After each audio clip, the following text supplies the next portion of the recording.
Hello, once more. This is Isaac. I'm here in Portland, Oregon. The time is exactly 10:30 a.m. and today is August the 3rd, 2016. Sometime I always like to have some of these clips available for those who are in love of business.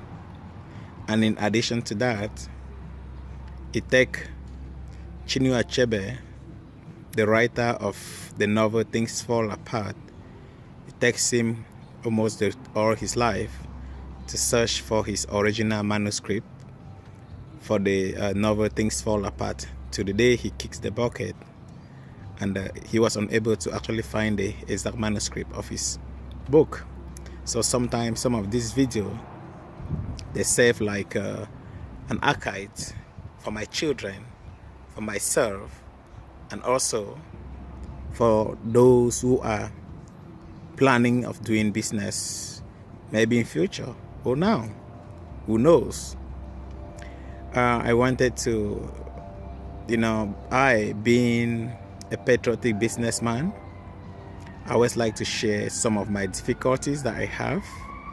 I always like to share some vital ideas that I know that they can be helpful for some people, even back in Africa and even here in United States, where I base my business. So sometimes I have a couple of people that always call and they find out, they say, oh, I really like to do business, but I don't know how to start. I don't know what to do. I think it's kind of pretty challenging, but I just want to let you know today that business is not challenging the way you think. And sometime in life, if you think things are difficult, they're going to be more difficult than the way you even thought they could be. Doing this business, I've been doing this business for over 7 years now.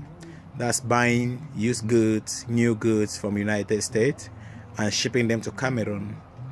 And some difficulty I've really encountered is booking for the container. Sometimes you can book for a container and the shipping line will just tell you, we went to the trucking yard and we couldn't find the container of the size that you were demanding, because container you have 20 foot, you have 40 foot standard and high cube, which they are pretty much 40 foot high cube and standard, they're pretty much same price. The only thing is that one is smaller than another. And sometimes you can buy your air ticket hoping that they're going to deliver the container to you, and it happens so you'll be forced to change your air ticket. Maybe you have set some of your errands back home to go and accomplish them within that week, and then you may be forced to have an additional week, and you may have to repay for the storage like this one that we rent all the time. Meanwhile, you have already notified the office that you have to quit their property by this set date. So what do I mean by preparing yourself when you think about container business? When you're thinking about container business, the basic thing you need to ask yourself is, how much do you have to do business? It's not just about container business, it's all about doing business in general. When you are doing business, you need to first of all ask yourself, how much do you have? And what type of business do you want to indulge yourself in? Maybe clothing, shoes, electronics, automobile, and you name the rest. And also it depends on the availability of the market where you want to sell this good. Taking into consideration some of your consumers, you ask yourself, what is the standard of living in that area? What is the standard of living in that area? Ask yourself that question. And when you go out, what if in case you buy things that are really expensive, will you be able to sell them back home? And for instance, like Cameroon is where my business is based. And when I'm buying stuff, I know that their standard of living is pretty low. People are poor. People don't have enough money like here in the United States. So when I'm buying, the first thing I consider my consumers. How many people can afford this product if I buy it at this amount? And how many people will not be capable to afford this product? What is my profit after I get it sold? So there are a lot of things Sometimes I would like to buy here goods with that understanding. It gives me the room now to move and search where I can have good stuff, good product, but at a low rate. Like if you go to some of these recycling places here in America, you can buy computers there very cheap. It's not like they are poor computers, or it's not like they are not good computers. But the thing is that here in United States, there are companies that they always upgrade their stuff, like every 1 year, every 2 years. So when they're upgrading, they just have to remove those ones that have been there. It doesn't mean that they are bad. It doesn't mean that they are not functioning, but they just want to upgrade. So I buy most of these things at recycling place, where they recycle like computers, electronics, and other things, which are still really in a good shape. And one reason why I do this business and I base most of my attention in electronics is because I did electronic in Portland State University. And, I got hired at Intel. I worked for a couple of years, but I decided to quit because I really wanted to do something of myself. And sometimes it becomes very, very challenging when we buy these things. When you buy like some of the electronics, you arrive home, you realize that some of them have been damaged. Like if you come here, you can see right here, I have a couple of monitors here. I have keyboards right here. I have monitors here. I have them here. And also in my car here, you can see a lot of them there that they have been loaded here. And this is how it works, Sometimes you arrive home and you realize that most of them have been damaged because of the transportation and of loading and loading of the container. It involves a lot of things, and you have to be very, very sure that even if this happens, when you are buying, you have to consider all those factors, that there might be some damage along the line. And if you understand, so what do?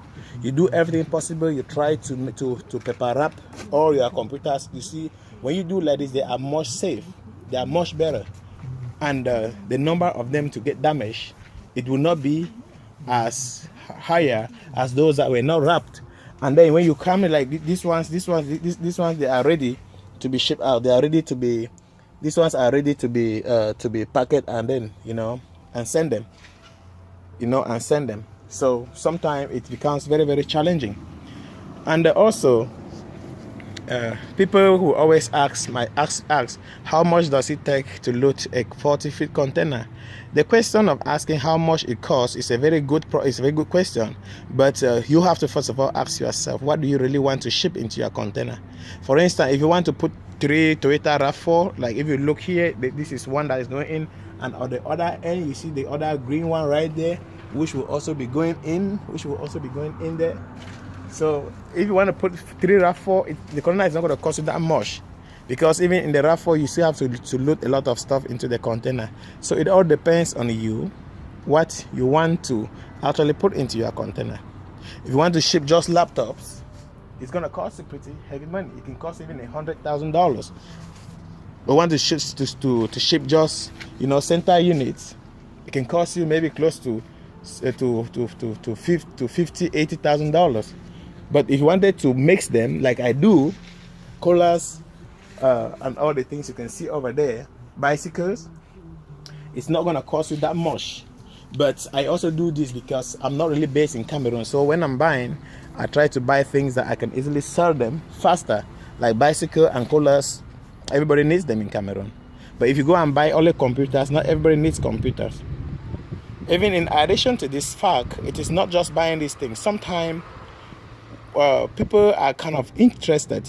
I would like to also create everyone awareness that business is, you have to, when you are doing business, you have to consider your profit to be one of the most essential things. It is not the number of containers that you ship a year that count. It is not how many cars that you ship a year that matter. But what really counts is how much profit do you make a year. Because there's somebody who can ship maybe, let's say, 6 containers a year, and he's not going to make a profit up to somebody who ships just 1 container a year. And one of the things I've come to realize is that when electronics are very expensive, but you have to pay less with electronics, because take for instance that you have one container that you put for Toyota RAV4. You take that container, you go and sell in Cameroon like maybe $32,000. and maybe out of $32,000 you make a profit maybe $5,000 compared to somebody who do just electronic. He spend more money, and then he loads expensive stuff, and when he sells it, he have more money. And when you have more money, what is the relationship with it? You pay just one container for one transport. Because to load a container with maybe 3 cars, it can cost you $20,000. It can cost you maybe $25,000. But to load just computer, it will cost you maybe $100,000. And in that sense, you are paying just one container for transport compared to somebody who wants to use maybe $20,000 and ship like 4 containers. And at the end of the day, you ship just one container, you even make more money than him, because you have loaded most of these computers and it takes very little space, and you have more profit there. You invest more money, you have more profit. I know this is going to make sense to people who have the money, but what if in case somebody who does not have enough money but he wants to ship? Where you can do what you think it works best for you. But up to me, I prefer to spend more money and load just a single container than spending less money and counting the number of containers that at the end of the day you're not going to make a profit of some. You're going to ship 4 or 5 containers, but you're not going to make a profit of somebody who ship just one container. So knowing what you are buying is very important. Considering your custom duty is very important. Sometimes it becomes very challenging, because I think Cameroon is one of the countries in Africa that their custom duty is really skyrocketing. I was so surprised, I was so dismayed to learn that any car which is below 10 years in Ghana pays just 10%. But in Cameroon, if it is to be cheap, it pays 50%. So you pay almost half of the cost price of that car when they check it on Kelley Blue Book. Kelley Blue Book is a book that gives the value of all the cars. You just go, you tap it, you just go and you search the mark, the VIN, the vehicle identification number. It's going to tell you how much it costs. They just divide it and you pay 50% if that car is below 10 years in Cameroon. But if it is older than 10 years, you are paying 82% of the cost. So you are paying approximately the entire cost of the car in Cameroon. So the question is that how much do you make if you sell this car? So sometimes people will say we sell things in Cameroon very expensive. It is not because we aim to sell them expensive. We have gone to school in the United States. We have decided to abandon our work and do what we are doing. Self-employing business is to help the Cameroonian.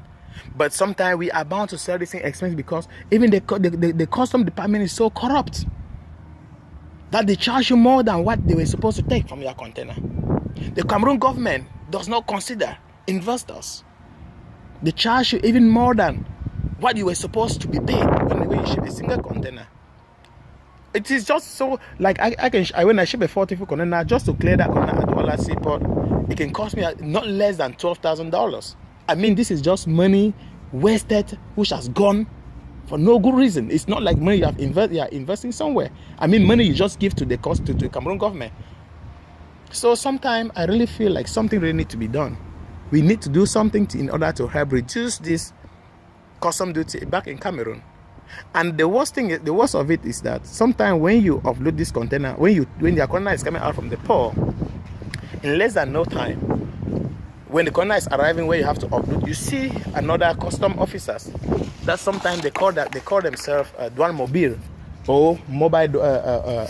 or mobile custom agent.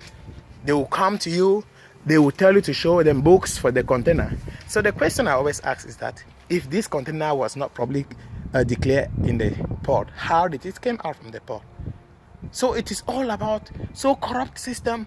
It's very, very frustrating. It scares investors.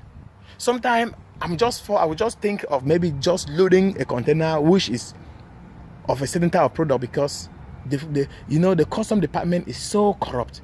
It's so disturbing, so discouraging. So going on another part, like in Cameroon, a lot of people would decide to call what we do inspection. We call visit when they are doing your container. And we have all these boys that they have been employed there in the port to offload their container. They don't care about your product. Their aim is to get the container offloaded or have to provide access for custom to enter into the container and see what was loaded. Sometimes they will destroy the windscreen of your car. They will destroy you just see them hitting things because they have nothing to lose. So measures are not put to secure the goods of those who ship container. So sometimes I always try to, when I'm going there, I try to take maybe 3 of my boys to go and do the work. So because I don't want those guys, because the damage that they cause is even more than how much I could pay for those 3 guys to, to go with me, and we offload my container by ourselves, and we reload it after the inspection is over, which is sometimes very challenging, because even to let those guys enter at the gate, they are asking you to give some money before you can let them enter, and when you give, they don't give you a receipt. They tell you, if you don't want to give, you have to enter, only you and your declarant, or you and the person who is clearing your container, or your clearing agent, which is very, very disturbing. They find all means to snatch money from people. Sometimes I look at my nation, I just have pity over them. But when you want to talk, somebody will tell you, it's Cameroon, what are you going to do? You cannot, if your parents could not change it, you are not the one who can change it. But I promise I have to keep on working day and night, allow no stone unturned, to make sure one day my worry will be, will be solved. Because we cannot keep on staying silent. And then also, when you loot a container, how do we make profit? You should not sit here in the United States for 10 years and then you get up, you say, want to ship a container. When you are shipping a container, you are putting just the idea, you are putting at the back of your mind, you are still imagining Cameroon to be what it used to be 10 years back when you left Cameroon. No, things get evolving, things change every day. Sometimes you have to actually visit Cameroon and see what it takes to load a container, the type of product people buy. Like now, everybody in my shop, when they come, the computer they're asking is either Core i3, Core i5, Core i7. But there are people who have been here for so long. When they want to ship a container, they may be buying Pentium 4 or Pentium D or Pentium M. Nobody wants them. Even dual core now in Cameroon, you sell it under hard struggle, and they sell like maybe 40,000 francs, or maybe 30,000 francs, which is about $60. Imagine buying it with the charger, installing the machine, then you sell for that amount. You're not going to make any profit. So sometimes it's very good to visit your site, and when you are buying, like I mentioned at the beginning, always consider your consumers and their level of development, their financial standards, their financial status before you buy for them, or before you know what you are buying. If you buy things which are very expensive, believe me, you're going to sell it, but you're not going to make any money. Or else you're going to be frustrated because you keep on calling big figures, and somebody will just go to the cross-buy to the cross-buy store, and you see him buying that thing like maybe one third of how much you are selling yours. So sometimes knowing the type of product that you're buying is it's something which is very, very good to consider.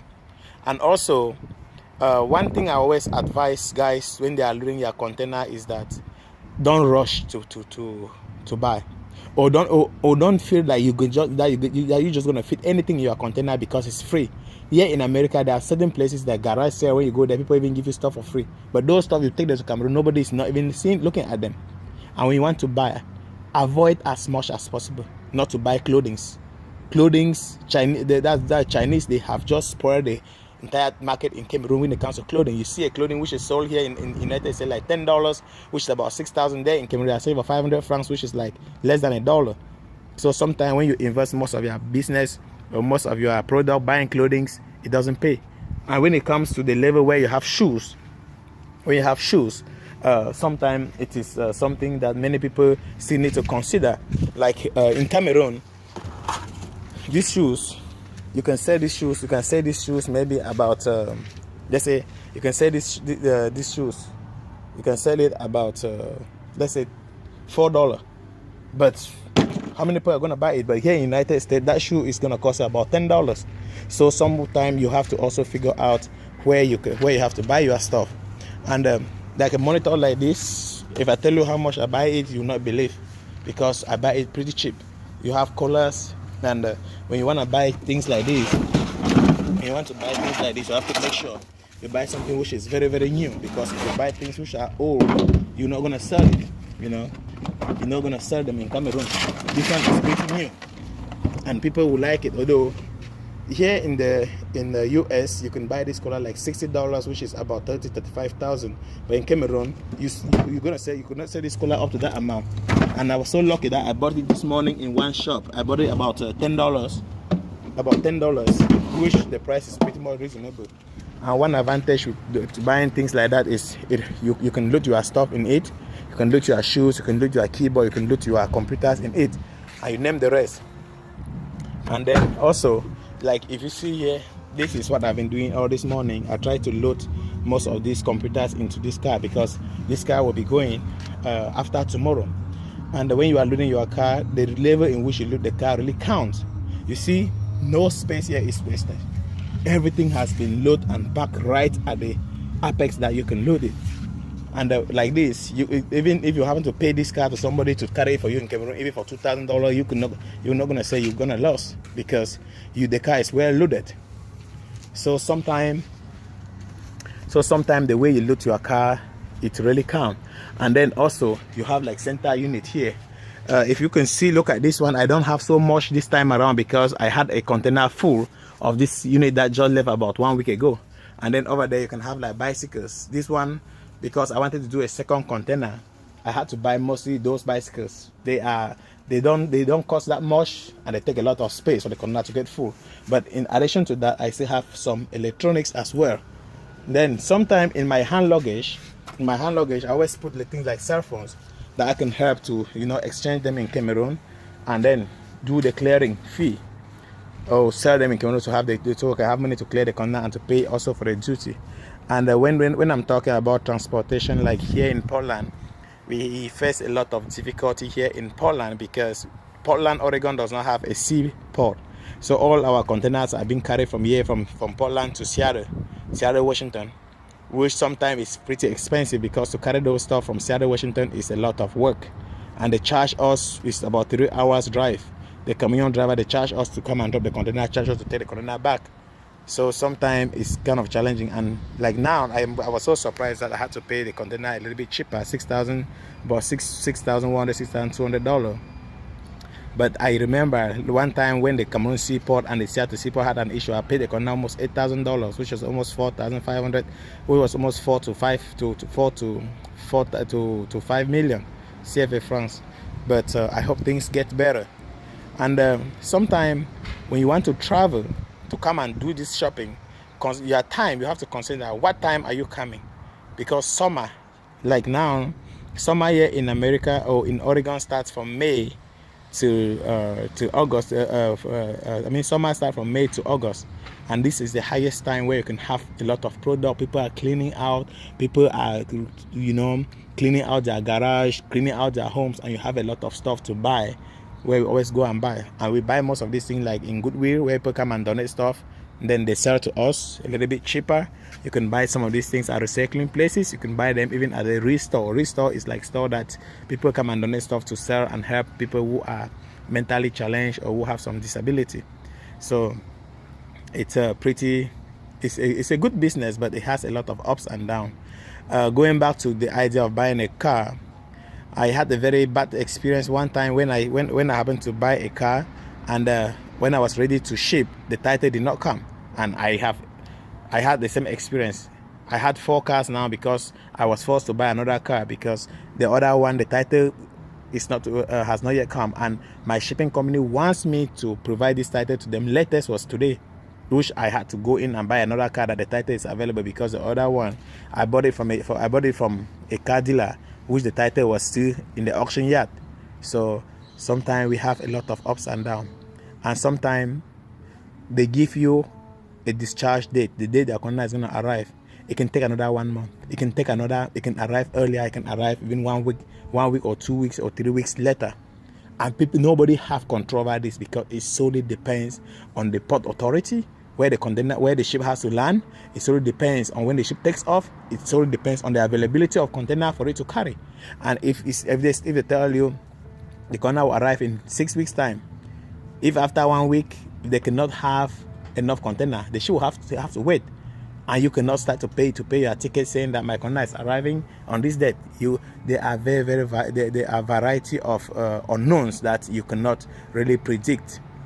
People becomes very frustrated when they start doing this business, because somebody will take vacation, he ship a container, and because they told him the container is going to arrive in 6 weeks time, he go and take his vacation, taking that 6 weeks into consideration. And instead of 6 weeks, it may take 8 weeks, it may even take 9 weeks, which is about 3 months. And then he end up being frustrated because the container has arrived. He has arrived Cameroon to exchange the good or to clear the container when the container has not even get off here. So there are a lot of things people have really encountered.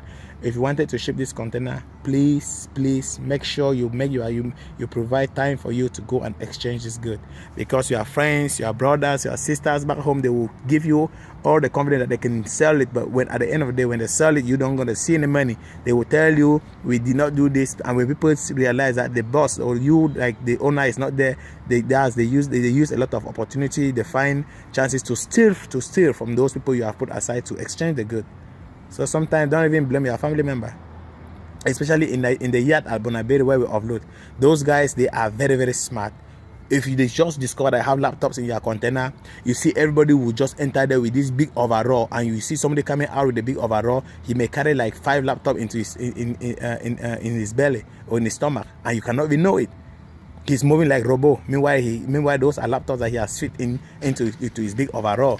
Who sometimes it really pisses me off. Sometimes when I go with my container, I just decide no, they're not gonna offload my container, and they become very pissed off. But sometimes it's good, it's good not to spare the rod and spoil the child. I refused last time, and I had to offload my container by myself. In a way, if I can load it by myself, why can I not also offload it by myself? It's just because back in Cameroon we try to let those guys who do not have something doing to also offload this container so we can give them little money to help their families. But at times they abuse the opportunity we give to them. So if you ever have any question, you let me know. You can always write to me, sunif1985@yahoo.com, sunif1985@yahoo.com. Or if you wish, you can always text me or write. My American number is 971-275-7678, 971-275-7678. Or you can find me on Facebook, Sunday Isaac, or you find me on email or on WhatsApp. I am on many social media, and sometimes it's always very, very interesting because this other raffle will also be going. And if you see the nature in which it is packed, this is not how it's gonna go. I have to still offload this stuff, and I repack them again. This is pretty. The raffle is pretty good because I try to buy mostly raffle because Cameroonians, they do everything possible that they want to buy only Toyotas, because they believe that with Toyota's car they can never go wrong. With Toyota car they can never go wrong. You can see it. I have to remove all these things and I repack them again. I have to remove everything and then I repack it again, which is pretty understandable. But doing this business has been my major priority in life. I like to do business. I like things which are most challenging. I like to take chances to maybe improve my standard of living, to help my family, and also to make life the way I want it to be. And working by myself is something which I've dreamed of it a couple of times, many years, because I don't want to work under somebody. I work so hard in life, and I don't want to work under somebody, because when you work under somebody, the person or those that you work for them, they have to enjoy what you have been working. They have to enjoy more than what they pay you. So I just say, okay, I'm done. I'm not going to work under somebody. But in addition to that, it's very, very challenging. It's very, very hard work. Like to load this container, it takes me about 3 days. I have to pay guys. It can cost me about $1,000 just to get the container load, because here in United States, labor is so expensive. Nobody is willing. Nobody will be willing to do this. Nobody will be willing to load your container for you that you don't pay him at least $10 an hour. And then they come and they help you to load the container, or they carry stuff and give to you. And meanwhile, they are not even very good in loading. So sometimes I'm the one who do most of the thing by myself. I do most of the things by myself. So it's a very good initiative.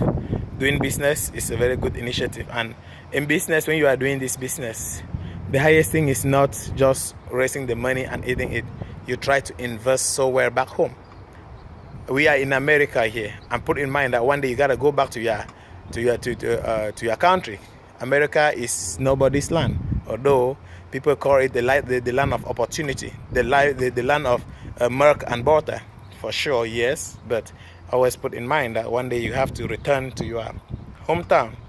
And I like America, but when I started doing this business, I think I prefer to stay in Cameroon more than here in America, because I always like to be in my business place, and a lot of people buy my business place because I'm there, and I try to help my people as much as possible. Like I'm not only doing this business for profit making. I try to improve the standard of people back in Cameroon. Like sometimes I give computers for people for free if I really know that for sure you really need it, but you don't have money. I give it for free. Sometimes you have people have computers that they bought it, they were not in the good shape, so they got bad. Sometimes they bring it to me. I just say, okay, instead of 25,000 francs to give you a computer, give me just 10,000 francs. I'm gonna replace the computer and give you a good one from US, because computers that come from different countries, they have different quality. So sometimes I'm not only out to make money, but I'm really out to help my people to also improve on their on new technology. Because I actually did microelectronics here in Portland State, but I'm finding a means to also let other people enjoy the time I spend in school to study, and also how I can help my people. But in addition to that, before then I did civil engineering. I graduated in government technical high school, Bamenda, when many people usually call it Canada, because it was a school that was built by the Canadians. So I do a bunch of stuff. I feel if it is coke, business, building, electronics, I do it pretty well. I try as much as possible to be all the way around, because some people say in Cameroon things are so hard that you cannot make it in Cameroon. But when I was in Cameroon, I was capable to make ends meet, because I was very hardworking. Even up to the year when I was coming in the United States, nobody helped me. I did everything, my paperwork, my pay, my flight, and everything by myself. So if you can make it in Cameroon, you can make it here. And if you can make it here, you can make it in Cameroon. Life is all the way around. And I feel like sharing this idea. It's not because I know so much, but a lot of people, they have been asking me. They want to know how we load the container. They want to know how it costs, and blah blah blah. I think if you can have this, you go ahead and do this. But to lay more emphasis, when you want to load your container, how much do you have? What type of good do you have? What is the people's standard of living? Where do you have to offload this container? Do the people there consume this type of product? And also, how long do you want to take to load the container? Is it 40 feet, or is it 20 feet container, or 40 feet container? But I will always advise you to load a 40 feet container, because the transportation cost of a 20 foot container is similarly the same cost. Like